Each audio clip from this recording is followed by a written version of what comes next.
વાસણા ગોળિયામાં વરસાદી પાણીની સમસ્યાનો કાયમી ઉકેલ ગટર લાઇનની કામગીરી શરૂ।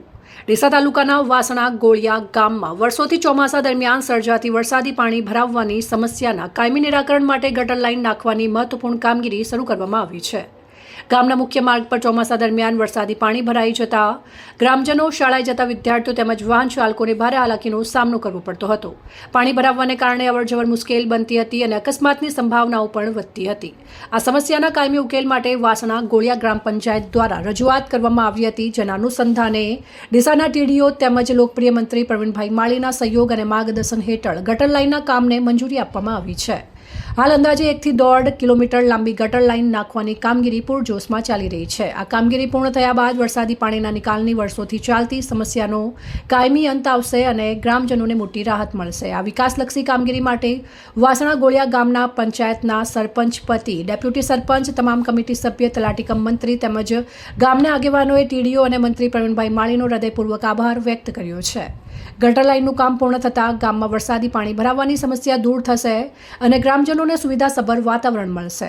નમસ્કાર મિત્રો, વાસણા ગોળિયા ગ્રામ પંચાયતના એક મોટામાં મોટો પ્રશ્ન હતો કે વરસાદી પાણીનો નિકાલ। વરસાદી પાણીના ચોમાસાના 4 મહિના માટે સ્કૂલે જતા બાળકોને, દૂધ ભરાવા જતા લોકોને અને ધંધા રોજગાર માટે ડીસા જતા લોકોને બહુ એમનો સામનો પડ્યો। મિનિમમ 1 કિલોમીટર લગી વરસાદી પાણી ભરાયેલું પડ્યું રહેતું હતું।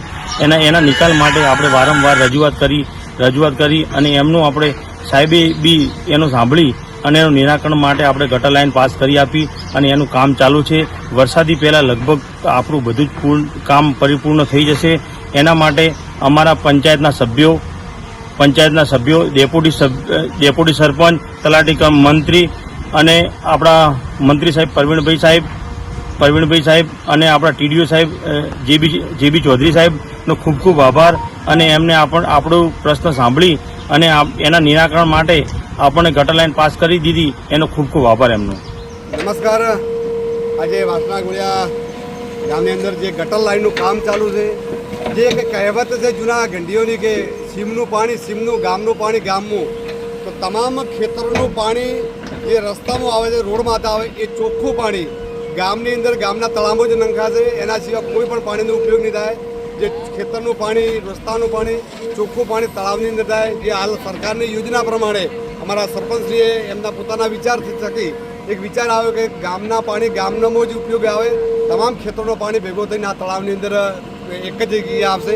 ચોખ્ખા પાણીનું તળાવ ભરવાનું એવું પણ સંકલ્પ અમારા સરપંચ ગ્રામ પંચાયતના સભ્યોએ દીધો। એમનો પણ ખૂબ ખૂબ આભાર, ખૂબ આભાર। અહેવાલ અમૃત માળી, સંબંધ ભારત ન્યૂઝ, ડીસા।